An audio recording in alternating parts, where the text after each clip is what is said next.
টানা ৬ সপ্তাহের রক্তক্ষয়ী সংঘাতের পর অবশেষে এলো যুদ্ধবিরতির ঘোষণা।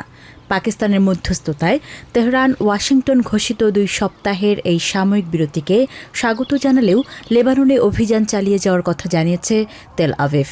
তবে এ নিয়ে খোদ দেশটির রাজনৈতিক মহলে তৈরি হয়েছে তীব্র বিতর্ক। বিরোধী দলীয় নেতা ইয়ার ল্যাপিড এই সিদ্ধান্তকে ইসরায়েলের ইতিহাসের সবচেয়ে বড় রাজনৈতিক বিপর্যয় বলে আখ্যা দিয়েছেন।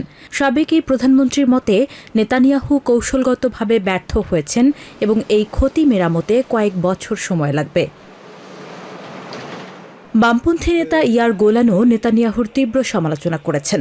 এক্স পোস্টে তিনি প্রধানমন্ত্রীকে মিথ্যাবাদী অভিহিত করে বলেন, নেতানিয়াহু দেশের মানুষকে ঐতিহাসিক বিজয় আর কয়েক প্রজন্মের নিরাপত্তার প্রতিশ্রুতি দিয়েছিলেন, কিন্তু বাস্তবে তিনি ইসরায়েলকে ইতিহাসের অন্যতম ভয়াবহ কৌশলগত ব্যর্থতার দিকে ঠেলে দিয়েছেন। পৃথক ভিডিও বার্তায় তিনি আরও বলেন, নেতানিয়াহু প্রমাণ করেছেন যে তিনি ইসরায়েলের নিরাপত্তার জন্য একটি বিপদ এবং একদিনের জন্য ক্ষমতায় থাকার অযোগ্য।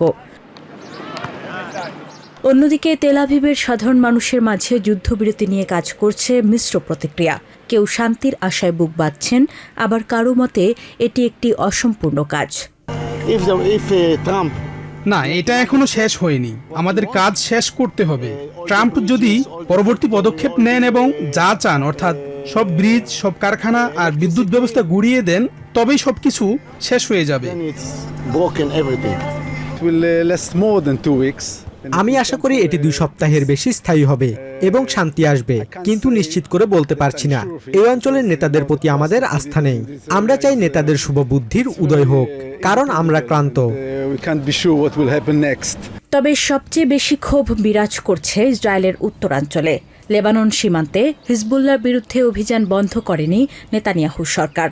মেটুলা ও হাইফার বাসিন্দারা প্রতিনিয়ত সাইরেন আর গোলার শব্দে দিন পার করছেন। কথিত হিজবুল্লাহর হুমকি দূর করতে না পারার ক্ষোভ যেমন আছে, তেমনি অব্যাহত সংঘাতে বিপর্যস্ত হওয়ার হতাশাও ঘিরে ধরেছে উত্তরের বাসিন্দাদের। এখানে মেটুলায় আমরা গোলাবর্ষণ আর গুলির মধ্যে চরম দুর্ভোগে আছি। আমাদের দিনরাতের কোনো পার্থক্য নেই। আমি এখন মেটুলা ছেড়ে চলে যাওয়ার কথা ভাবছি, কারণ এই পরিস্থিতি এখন অসহনীয়। আমাদের সারাক্ষণ সাইরেনার আগুনের গোলার নিচে থাকতে হচ্ছে। আসলে যুদ্ধ কেউ পছন্দ করে না, কিন্তু আমি জানি না এটাকে আদৌ যুদ্ধবিরতি বলা যায় কিনা, কারণ তারা আমাদের সাধারণ নাগরিকদের ওপর বোমা মেরেছে। আমরাও তাদের লক্ষ্যবস্তুতে হামলা চালিয়েছি, কিন্তু এরপর কি? এই পরিস্থিতির কোনো শেষ দেখছি না।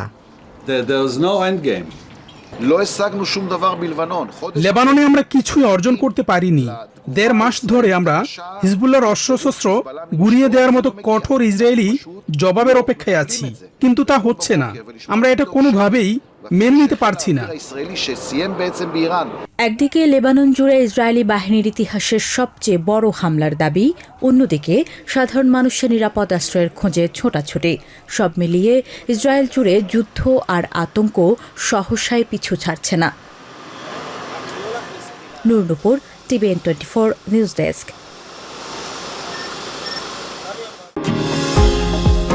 নিউ ইয়র্ক থেকে সম্প্রচারিত TVN 24 টেলিভিশন বিশ্বজুড়ে বাঙালির কণ্ঠস্বর।